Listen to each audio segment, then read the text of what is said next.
Hello friends, मैं हूं नितिका गोयल और आपका वेलकम करती हूं शॉर्टहैंड लर्नर्स पर। आज की प्रोग्रेसिव मैगजीन की डिक्टेशन है एक्सरसाइज नंबर 23 और जून मंथ की ये डिक्टेशन है। सिंगल डिक्टेशन रहेगी 840 वर्ड्स की, स्पीड रहेगी 100 और अगर आपके पास पीडीएफ नहीं है तो आप डिस्क्रिप्शन बॉक्स से लिंक लेकर डाउनलोड कर सकते हैं। ठीक है फ्रेंड्स, ओके अब स्टार्ट करते हैं dictation. Please be ready. Okay start. It is at a level where there is a segment of our population which has not been able to benefit from the benefits of that growth process, and therefore when the president's address very enthusiastically mentions phrases of great achievements which have helped those sectors, the hard reality is that that sector is still underprivileged. There is also another segment which is an aspirational India where the aspirations are larger and understandably so, and therefore this mandate also reflects on the government desire and the electorate desire to really perform as far as these areas are concerned. Sir, I had said in the beginning as to what role we intend to play. In any Westminster system, the conventional role of the opposition is to oppose. But in evolving and maturing democracy, this role has also evolved, and therefore, as I said, our principal object when we will be guided by national interest is how to strengthen the country.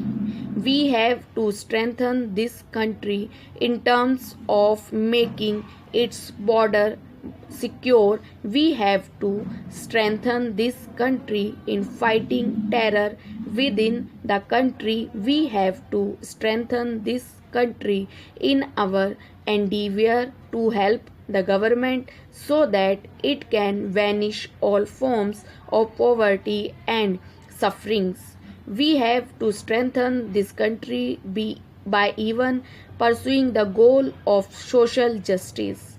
Now, these are several areas of strengthening the country. One of the principal desires of an aspirational India is to become a developed economy by 2020. Now, in each of these endeavors, there are areas where we will support the government. There are areas where we will caution the government, and there are certain areas where we will be required to fiercely oppose the government. And when I read and when I heard the Honorable President's address, I was a little disappointed on the score. I did expect a mention, an emphatic mention of the manner in which racial attacks are being carried out against persons of the Indian origin in Australia. Now, this is something which is very current and contemporary, and any sensitive government which says with a sense of pride that we have millions of Indians in our diaspora living abroad and living all over the world would have been concerned with the plight of the Indian community which is being subjected to such inhuman and racial attacks. I think it is an oversight as far as the address is concerned.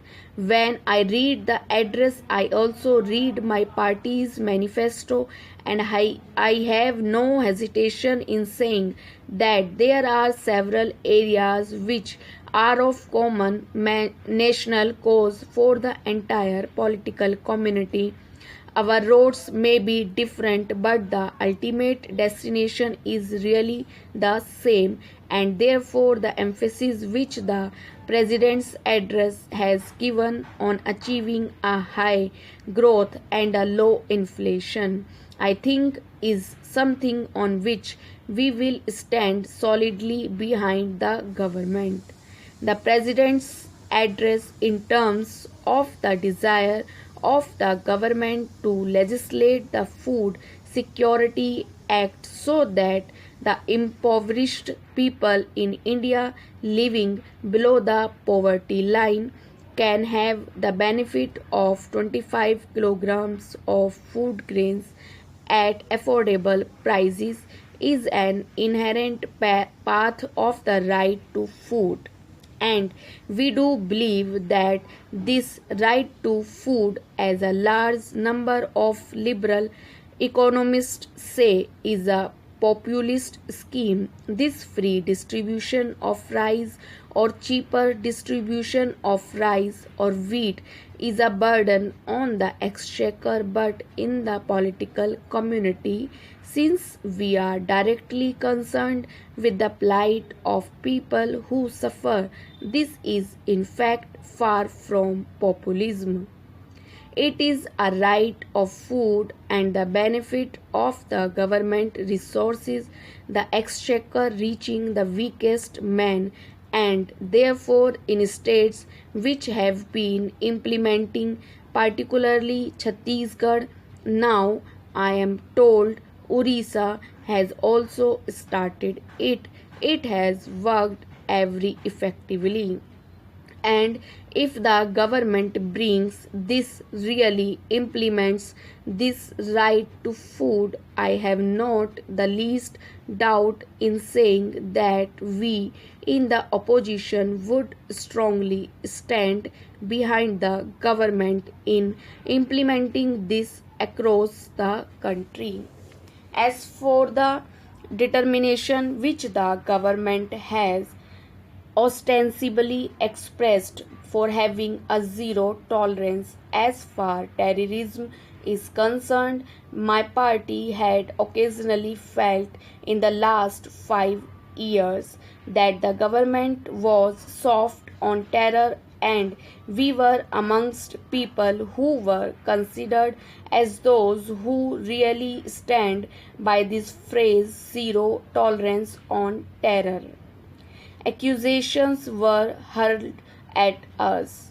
I am not going to say for a moment that it is my ideological victory or my party's ideological victory that you have been compelled to use the same language after 26/11 which we have been using, but if the government really effectively implements this zero tolerance towards terror, there is no reason why we will not stand behind the government while this is done. Sir, the one rank, one pension issue was raised by us in our manifesto. The government had said that they would examine it. I would seriously urge the government to not merely examine it, but also to concede to this demand. Stop. Okay friends, यही आपकी dictation 840 word से और 8:25 minutes में complete हुए हैं, 8 minutes 25 seconds में.